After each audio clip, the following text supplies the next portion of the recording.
Hi friends, welcome to tunes of life. എല്ലാവർക്കും സ്നേഹസ്വാഗതം. അപ്പോൾ ഇന്ന് ഞാൻ വന്നിട്ടുള്ളത് നമ്മുടെ രാമായണ മാസത്തിനെക്കുറിച്ച് ഒരു വീഡിയോ ഇടാനാണ്. നേരെ നമുക്ക് ടോപ്പിക്കിലേക്ക് തന്നെ പോകാം.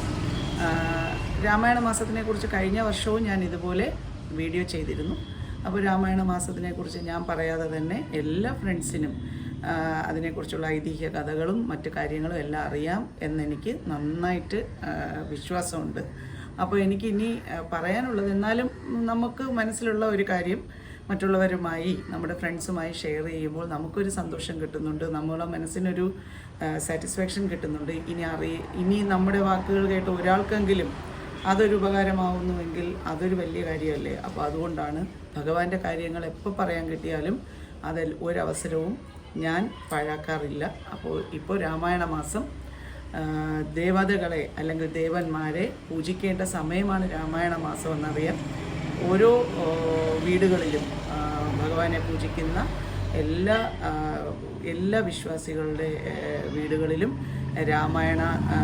രാമായണം എന്ന് പറയുന്ന ഗ്രന്ഥം അല്ലെങ്കിൽ ഭഗവത്ഗീത ഒക്കെ ഉണ്ടായിരിക്കും. അപ്പോൾ രാമായണം പതിവായി രാമായണ മാസം വായിക്കുന്നവരും ഉണ്ടാവും. അപ്പോൾ ഞാൻ വായിക്കാറുണ്ട്. അപ്പോൾ അതുപോലെ നമുക്കറിയാം, എൻ്റെ കയ്യിലുള്ള രാമായണം മലയാള വിവർത്തനമാണ്. സംസ്കൃതം വായിക്കുമ്പോൾ നമുക്ക് തെറ്റുപറ്റി പോകാമല്ലോ. മാത്രമല്ല സംസ്കൃതം എനിക്കറിയുകയില്ല. അപ്പോൾ ഞാൻ മലയാള വിവർത്തനമാണ് അതിൻ്റെത് യൂസ് ചെയ്യുന്നത്. അപ്പോൾ വീടെല്ലാം 17-ാം തീയതി തന്നെ രാമായണ മാസം തുടങ്ങിയ അന്ന് തന്നെ ഈ വീഡിയോ ഇടണമെന്ന് കരുതിയതാണ്. പക്ഷേ സാഹചര്യങ്ങൾ കൊണ്ട് എനിക്ക് അന്ന് ഇടാൻ കഴിഞ്ഞില്ല. അതുകൊണ്ടാണ് ഇപ്പോൾ പറയുന്നത്. അപ്പോൾ ദേവന്മാരെ പൂജിക്കേണ്ട ഒരു മാസമാണ് രാമായണ മാസം എന്ന് പറയുന്നത്. വീടെല്ലാം ശുദ്ധിയോടെ വയ്ക്കുക. അതുപോലെ പറ്റുമെങ്കിൽ എല്ലാ ദിവസവും ഭദ്രദീപം തെളിയിക്കുക എന്നുള്ളതാണ്. 5 തിരിയാണ് ഭദ്രദീപം എന്ന് പറയുന്നത്. നമ്മുടെ വിളക്ക് നന്നായി കഴുകി വൃത്തിയാക്കി അതിനകത്ത് ജവാദ് പൗഡറും ശകലം നമ്മുടെ പച്ചക്കർപ്പൂരവും ഇടുകയാണെങ്കിൽ ആ എണ്ണയിൽ ആ സുഗന്ധം, വിളക്ക് കൊളുത്തുന്ന ഭാഗമെല്ലാം ആ സുഗന്ധം ഉണ്ടായിരിക്കും. വീട്ടിലൊരു വലിയ പോസിറ്റിവിറ്റി, ഒരു ഭഗവാന്റെ സാന്നിധ്യം നമ്മുടെ ഭവനത്തിൽ ഉണ്ടായതുപോലെ നമുക്കൊരു പ്രതീതി ഉണ്ടാവും. എനിക്കങ്ങനെ ഫീൽ ചെയ്യാറുണ്ട്. ഞാൻ എപ്പോഴും വിളക്കെണ്ണ ഉപയോഗിക്കുമ്പോൾ, നല്ലെണ്ണ യൂസ് ചെയ്യുമ്പോൾ എണ്ണ ഒഴിച്ചതിന് ശേഷം ജവാദ് പൗഡറും ഒരല്പം പച്ചക്കർപ്പൂരവും അതിലിടാറുണ്ട്. അപ്പോൾ ഒരു സുഗന്ധം വിളക്ക് കൊളുത്തി കഴിയുന്ന ആ ഭാഗത്തേക്ക് പോയാൽ തന്നെ ആ സുഗന്ധം നമ്മുടെ വീട്ടിൽ മുഴുവൻ കുറേ സമയത്തേക്ക് നിലനിൽക്കും. അപ്പോൾ അങ്ങനെ ചെയ്യണമെന്ന് ആഗ്രഹമുള്ളവർക്ക് അങ്ങനെയും വിളക്ക് കൊളുത്താം. ഞാൻ അങ്ങനെയാണ് ചെയ്യാറുള്ളത്. നമ്മുടെ കയ്യിലുള്ള പുഷ്പങ്ങളും നമ്മുടെ കയ്യിലുള്ള കാര്യങ്ങളും വെച്ച് നമുക്ക് ഭഗവാനെ മനസ്സ് തുറന്ന് പൂജിക്കാനും അതുപോലെ തന്നെ ഭഗവാന് വേണ്ടി കുറച്ച് സമയം മാറ്റിവെക്കാനും ഈ ഒരു കർക്കിടക മാസത്തിൽ നമ്മൾ ഓരോരുത്തർക്കും കഴിയട്ടെ. അതാണ് ജീവിതത്തിലെ ഏറ്റവും വലിയ കാര്യമെന്ന് ഞാൻ പറയും. അപ്പോൾ കർക്കിടക വാവ് ബലി വരുന്നുണ്ട്. ബലിയെക്കുറിച്ച് കൂടുതൽ കാര്യങ്ങൾ പറയാനോ അതിന് ആധികാരികമായി സംസാരിക്കാനോ എനിക്കറിയില്ല. പക്ഷെ കർക്കിടക വാവ് ബലിതർപ്പണം വളരെ പ്രാധാന്യം അർഹിക്കുന്നതാണ്.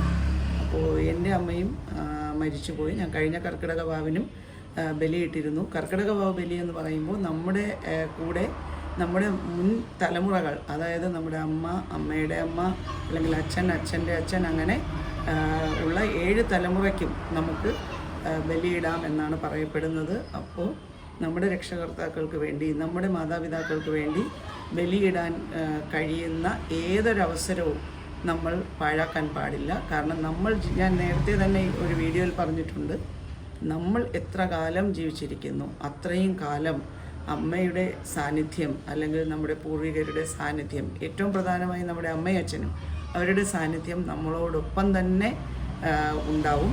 ആരൊക്കെ എന്തൊക്കെ പറഞ്ഞാലും അച്ഛനും അമ്മയും തന്നതാണ് നമുക്കുള്ളതെല്ലാം, അല്ലേ? നമ്മുടെ ശരീരം ഉൾപ്പെടെ അച്ഛനും അമ്മയാണ് നമുക്ക് നൽകിയിരിക്കുന്നത്. അപ്പോൾ നമ്മൾ ജീവിച്ചിരിക്കുന്ന കാലം മുഴുവൻ അവരെ ഓർക്കാനും അവർക്ക് വേണ്ടി എന്തെങ്കിലും ചെയ്യാനും ഉള്ള അവസരം, ആ ബലിതർപ്പണം നമ്മൾ ഒരു കാരണവശാലും പാഴാക്കാൻ പാടില്ല. നമ്മുടെ പിതൃസ്മരണ എന്ന് പറയുന്നത് ഏറ്റവും മഹത്തായ ഒരു സ്മരണയാണ്. അപ്പോൾ ജീവിച്ചിരിക്കുന്ന മാതാപിതാക്കളുള്ളവരാണെങ്കിൽ ആ രക്ഷിതാക്കളെ നമ്മളാൽ കഴിയുന്ന എല്ലാ സ്നേഹവും അതുപോലെ തന്നെ അവരോട് നല്ല സ്നേഹപരമായി പെരുമാറി അവർക്ക് വേണ്ട കാര്യങ്ങളെല്ലാം ചെയ്തു കൊടുക്കാൻ നമ്മൾ ഓരോരുത്തർക്കും കഴിയണം. മരിച്ചുപോയ മാതാപിതാക്കളാണെന്നുണ്ടെങ്കിൽ അവർക്ക് വേണ്ടിയുള്ള ബലിതർപ്പണം മുടക്കാതിരിക്കുക എന്നാണ് എനിക്ക് പറയാനുള്ളത്. അപ്പോൾ രാമായണം വായിക്കുന്നവരെല്ലാം അത് പാരായണം ചെയ്യാൻ മറക്കാതിരിക്കുക. ഭദ്രദീപം കൊളുത്തി ഭഗവാന്റെ എല്ലാ അനുഗ്രഹങ്ങളും നമ്മുടെ വീടുകളിലേക്ക് വരട്ടെ എന്ന് ഞാൻ എല്ലാവരോടും ഒന്നുകൂടി റിക്വസ്റ്റ് ചെയ്യുകയാണ്. അപ്പോൾ ശ്രീരാമസ്വാമി നാലമ്പല ദർശനം ആഗ്രഹിക്കുന്നവർ അങ്ങനെ പോകാം. അങ്ങനെ പോകുന്നവരുണ്ട്. ഈ മാസത്തിൽ ഏതെങ്കിലും ഒരു ദിവസം പോകാൻ കഴിയുമെങ്കിൽ അതും വളരെ ശുഭകരമാണ്. അതല്ലെങ്കിൽ നമുക്ക് അടുത്തുള്ള ശ്രീരാമസ്വാമി ക്ഷേത്രത്തിൽ പോയി ദർശനമെടുക്കാവുന്നതാണ്. നാലമ്പല ദർശനം എന്ന് പറയുമ്പോൾ എല്ലാം തൃശ്ശൂർ കേന്ദ്രീകരിച്ചുള്ള ക്ഷേത്രങ്ങളാണ്. കൂടൽമാണിക്യം ക്ഷേത്രം, പയ്യമ്മാൾ ക്ഷേത്രം, തിരുമൂഴിക്കൽ ക്ഷേത്രം, അതുപോലെ തൃപ്രയാർ ശ്രീരാമസ്വാമി ക്ഷേത്രം. ഇതാണ് നാലമ്പല ദർശനത്തിൽ വരുന്ന 4 ക്ഷേത്രങ്ങൾ. അപ്പോൾ ക്ഷേത്രത്തിൽ നമുക്ക് പോകാൻ കഴിഞ്ഞാലും ഇല്ലെങ്കിലും നമ്മുടെ വീടുകളിൽ നമ്മൾ ഭഗവാനെ സ്മരിച്ചുകൊണ്ട് ഈ മാസം മുഴുവൻ നമുക്ക് ആയുരാരോഗ്യ സൗഖ്യം തരണം. അതുപോലെ തന്നെ നമുക്ക് ഇതുവരെ കിട്ടിയ എല്ലാ അനുഗ്രഹത്തിനും ഭഗവാനോട് നന്ദി കൂടി പറയേണ്ട ഒരവസരമാണിത്. ഏറ്റവും പ്രധാനം നമ്മുടെ വീട് ശുദ്ധി, അല്ലെങ്കിൽ നമ്മൾ എന്തൊക്കെ ശുദ്ധീകരിച്ച് വെച്ചാലും നമ്മുടെ മനഃശുദ്ധിയാണ് ഏറ്റവും പരമപ്രധാനമായ ശുദ്ധി എന്ന് പറയുന്നത്. സ്വന്തം മാതാപിതാക്കളെ നോക്കാതെ നമ്മൾ എന്തൊക്കെ ഈശ്വര പ്രാർത്ഥന ചെയ്താലും അതൊന്നും നമ്മളെ അനുഗ്രഹിക്കാൻ തേടിയെത്തില്ല. ആ ഒരു അനുഗ്രഹവും നമ്മുടെ അടുത്തേക്ക് വരില്ല എന്നുള്ള കാര്യം ഞാൻ പറയാതെ തന്നെ നിങ്ങൾ ഓരോരുത്തർക്കും അറിയാമെന്ന് ഞാൻ വിശ്വസിക്കുന്നു.